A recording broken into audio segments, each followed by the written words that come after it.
મિત્રો પીએમ મોદી અત્યારે ભાવનગરની મુલાકાતે છે। પીએમ મોદી આજે ગુજરાતમાં સમુદ્રથી સમૃદ્ધિ કાર્યક્રમમાં ભાગ લેશે। આ મુલાકાત દરમિયાન તેઓ 34,200 કરોડ રૂપિયાનું પ્રોજેક્ટનું ઉદ્ઘાટન કરશે। તેઓ ભાવનગર, ધોલેરા અને લોથલમાં દરિયાઈ અને ઔદ્યોગિક વિકાસ કાર્યોને લીલી ઝંડી આપશે। વડાપ્રધાન નરેન્દ્ર મોદી આજે શનિવારે ગુજરાતની મુલાકાતે આવશે। આ મુલાકાત દરમિયાન તેઓ સમૃદ્ધથી સમૃદ્ધિ કાર્યક્રમમાં ભાગ લેશે। આ દરમિયાન પીએમ મોદી 34,200 કરોડ રૂપિયાના વધુના વિકાસ પ્રોજેક્ટનું ઉદ્ઘાટન અને શિલાન્યાસ કરશે। આ મુલાકાત ગુજરાતને દરિયાઈ વેપાર, નવીનીકરણીય ઉર્જા, આરોગ્ય અને શહેરી વિકાસમાં અગ્રેસર બનાવવા તરફ એક મહત્વપૂર્ણ પગલું માનવામાં આવી રહ્યું છે।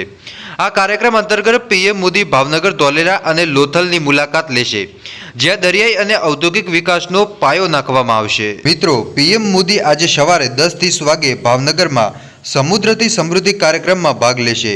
અહીં પીએમ મોદી 7,870 કરોડ રૂપિયાથી વધુના દરિયાઈ પ્રોજેક્ટનું ઉદ્ઘાટન અને શિલાન્યાસ કરશે।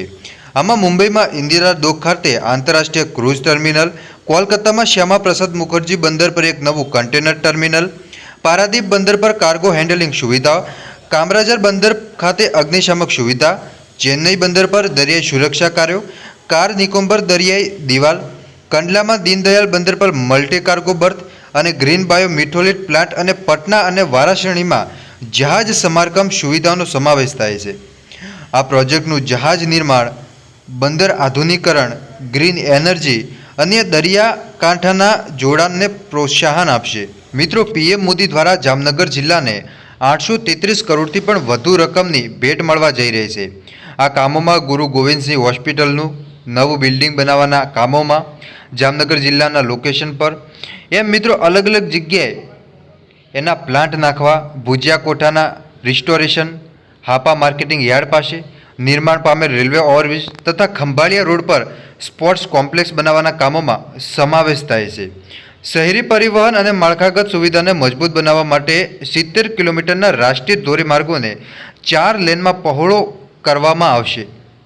મિત્રો, પીએમ મોદી બપોરના કાર્યક્રમમાં Dholera special investment region DSIR smart સિટીનું હવાઈ સર્વેક્ષણ કરશે। જણાવી દઈએ કે તે ગ્રીન ઔદ્યોગિક શહેર તરીકે વિકાસમાં આવી રહ્યું છે। આ વિસ્તારમાં સ્માર્ટ ઇન્ફ્રાસ્ટ્રક્ચર અને વૈશ્વિક રોકાણનું કેન્દ્ર બનશે।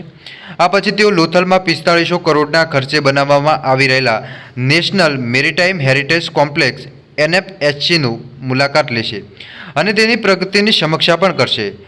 આ સંકુલ ભારતમાં પ્રાચીન દરિયાઈ વારસાનું જતન કરશે અને પર્યટન કરશે, શિક્ષણ, સંશોધન અને કૌશલ્ય વિકાસ માટે એક કેન્દ્ર તરીકે પણ સેવા આપશે। તો આજનો વિડીયો કેવો લાગ્યો કોમેન્ટ કરીને જરૂર બતાવજો। બાકી મળીશું આપણે નવા વિડીયોમાં। ત્યાં સુધી બધાને જય માતાજી, જય દ્વારકાધીશ। આગળ પણ આવવાનો સપોર્ટ કરતા રહેજો। ધન્યવાદ।